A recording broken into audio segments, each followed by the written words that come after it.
नमस्कार दोस्तों, डिजिटल गुरु क्लास में आप सभी का एक बार फिर स्वागत है। दोस्तों आज की जो हमारी क्लास है वो है माइक्रोसॉफ्ट एक्सेल के ऊपर। माइक्रोसॉफ्ट एक्सेल के अंतर्गत हमारी एक क्लास पहले हो चुकी है। ये हमारी दूसरी क्लास रहेगी और इस दूसरी क्लास के अंतर्गत एग्ज़ाम से संबंधित जो भी हमारे अन्य तरीके के जो प्रश्न पूछे जाते हैं, उन सभी तरह के प्रश्नों के बारे में, सभी तरह के मैटर के बारे में हमारी इस क्लास के अंतर्गत हम चर्चा करेंगे। तो बिना किसी देरी के हम इस क्लास को स्टार्ट करते हैं। आज का हमारा जो क्लास का टॉपिक है वो है माइक्रोसॉफ्ट एक्सेल। तो दोस्तों जैसा कि मैंने आपको बताया कि आज का जो हमारी क्लास का जो मुख्य पॉइंट है वो है माइक्रोसॉफ्ट एक्सेल में बचे हुए अन्य जो प्रश्न हैं, महत्वपूर्ण प्रश्न, उनके ऊपर इस क्लास में चर्चा रहेगी। तो सबसे पहले हम बात करते हैं फाइल टैब के बारे में। जैसे हमने माइक्रोसॉफ्ट वर्ड के अंतर्गत फाइल टैब से संबंधित कुछ बेसिक फंक्शनों के बारे में पढ़ा था। जैसे कि इसमें भी आपका न्यू होता है, ओपन ऑप्शन होता है, इसके अलावा सेव होता है, सेव एज ऑप्शन होता है, अंडू और रीडू ऑप्शन होता है। तो इन सभी का जो जनरल यूज माइक्रोसॉफ्ट वर्ड में था, ठीक उसी प्रकार का यूज आपका माइक्रोसॉफ्ट एक्सेल के अंतर्गत है। माइक्रोसॉफ्ट वर्ड में आपकी डॉक्यूमेंट फाइल के ऊपर इसका प्रयोग किया जाता था। अब इन फंक्शनों का उपयोग माइक्रोसॉफ्ट एक्सेल यानी वर्कशीट के अंतर्गत यहाँ पे इनका प्रयोग किया जाएगा। न्यू ऑप्शन का उपयोग जैसे कि हम एक्सेल में नई वर्कशीट लेने के लिए करते हैं। सेव से हम किसी भी वर्कशीट को पहली बार सुरक्षित करने का काम करते हैं या एक्सेल की फाइल को सुरक्षित करने, सेव करने का काम करते हैं। सेव एज के द्वारा हम एक्सेल की जो फाइल होती है वर्कशीट, उस वर्कशीट को हम किसी अन्य नाम से या फिर नाम बदल करके सुरक्षित करने के लिए करते हैं। ठीक अंडू ऑप्शन का उपयोग हम किसी भी एक्सेल की फाइल में किए गए कार्य की पूर्व स्थिति में आने का कार्य करते हैं। रीडू जो कि हमारा अंडू के विपरीत कार्य करता है। और ओपन के द्वारा हम सुरक्षित जो एक्सेल की फाइल होती है उसे ओपन करने का कार्य करते हैं। तो एक्सेल के पॉइंट ऑफ व्यू में भी सेम यूज है, बस जो हमने वर्क किया है वो यहाँ पर वर्कशीट के अंतर्गत किया है। तो वर्कशीट में या फिर एक्सेल की फाइल के पॉइंट ऑफ व्यू से इस तरीके से आपके अगर कोई नॉर्मल प्रश्न बनते हैं तो आपका जो यूज है वो माइक्रोसॉफ्ट वर्ड की तर्ज पर ही इनका प्रयोग होगा, लेकिन वो आपका वर्कशीट के ऊपर होगा या माइक्रोसॉफ्ट वर्ड की फाइल के ऊपर होगा। कुछ इस तरीके से आपसे प्रश्न पूछे जाएंगे।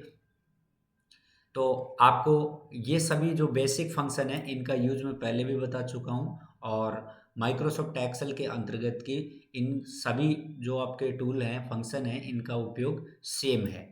अब हम बात कर लेते हैं अन्य जो बचे हुए प्रश्न हैं उनके ऊपर। तो माइक्रोसॉफ्ट एक्सेल के अंतर्गत जो प्रिंट है वो प्रिंट ऑप्शन आपका फाइल का या फिर एक्सेल की जो फाइल होती है उसका प्रिंट निकालने का काम करेगा। और क्लोज ऑप्शन के द्वारा हम वर्तमान में खुली एक्सेल की फाइल को बंद करने का कार्य कर सकते हैं। कंट्रोल डब्ल्यू इसकी शॉर्टकट कमांड होती है। और एग्जिट जो ऑप्शन होता है वो एक्सेल के प्रोग्राम से बाहर आने के लिए या फिर उस प्रोग्राम को बंद करने के लिए उपयोग किया जाता है। अल्ट F4 है वो आपकी इसकी शॉर्टकट कमांड होती है। अब जो एक्सेल के पॉइंट ऑफ व्यू से नए प्रश्न बनते हैं उनमें एक प्रश्न आपका आता है सेल एड्रेस का। सेल एड्रेस का मतलब सेल का पता। हम एक्सेल के अंतर्गत जो वर्कशीट होती है उसके अंतर्गत कोई भी वर्क करते हैं तो वो किसी न किसी सेल के अंदर किया जाता है। सेल आपका एक खाना होता है और इस सेल के अंतर्गत हमें जो कुछ भी लिखना होता है हम इस सेल के अंतर्गत टाइप कर देते हैं। तो इस तरीके से जब हम किसी सेल के अंतर्गत कुछ लिखते हैं तो इस सेल का एक नाम होता है। बाकायदा ये सेल एक कॉलम के अंदर होती है, जैसे कि मैंने यहाँ पे ए लिखा, और एक रो के अंदर होती है जैसे कि मैंने 1 लिखा। तो यहाँ पर इस सेल का जो एड्रेस हो गया वो हो गया आपका A1। तो इस तरीके से एक जो सेल होती है वो एक कॉलम के नाम से और एक रो के नाम से पहचानी जाती है, जिसे कि सेल एड्रेस बोला जाता है। तो एक सेल एड्रेस के अंतर्गत पहले आपका कॉलम का नाम होता है और फिर इसके बाद रो का नाम होता है।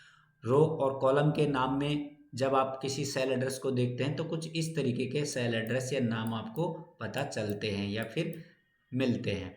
तो यहाँ पे जैसे A1 लिखा हुआ है, ऐसे ही B11 लिखा हुआ है, डबल A1 लिखा हुआ है, H25 लिखा है, तो ये सभी आपके सेल के एड्रेस के एग्जाम्पल हैं। सेल के एड्रेस से या फिर सेल के पते से रिलेटेड एग्जाम में कई बार आपसे एक प्रश्न पूछा जाता है कि कौन सा सेल एड्रेस का सही उदाहरण है और कौन सा सेल एड्रेस का सही उदाहरण नहीं है। तो ये आपको पता होना चाहिए। ये सभी के सभी जो आपको यहाँ पे दिए गए हैं विकल्प, ये सारे सेल एड्रेस के एग्जाम्पल हैं। इसके बाद हम बात कर लेते हैं कि जैसे हम पहले पूर्व में बात कर चुके हैं कि एक्सेल के अंतर्गत हम कोई भी कैलकुलेशन का काम करते हैं, गणना का काम करते हैं, तो उस कैलकुलेशन गणना के काम के अंतर्गत हम फॉर्मूलों का यूज करते हैं। जब भी हम कोई भी कैलकुलेशन करते हैं तो इस कैलकुलेशन के अंतर्गत यानी जो गणना संबंधी कार्य है, इस गणना संबंधी कार्य के अंतर्गत हमें फॉर्मूलों का उपयोग करना होता है।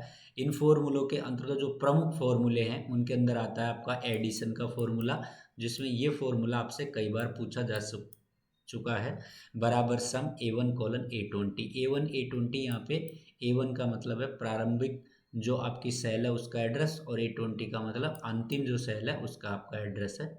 इसी तरीके से आपका यहाँ पे एवरेज का फॉर्मूला पूछा जा चुका है। एवरेज का फॉर्मूला किस तरीके से होता है ये आपको इसके अंतर्गत देखना है। तो जैसे कि एवरेज के फॉर्मूले में एवरेज लिखा हुआ है बराबर लगा के, और वही प्रथम सेल का एड्रेस और अंतिम सेल का एड्रेस लिखा हुआ है। और आप देख पा रहे हैं कि सभी फॉर्मूलों से पहले बराबर के निशान का प्रयोग किया गया है। तो कई बार आपसे एग्जाम में पूछा जाता है कि एक्सेल के अंतर्गत जो भी फॉर्मूले होते हैं उनसे पहले कौन से चिन्ह का प्रयोग किया जाता है, तो बराबर के निशान का प्रयोग किया जाता है, जो कि हर फॉर्मूले से पहले लगा होना जरूरी है।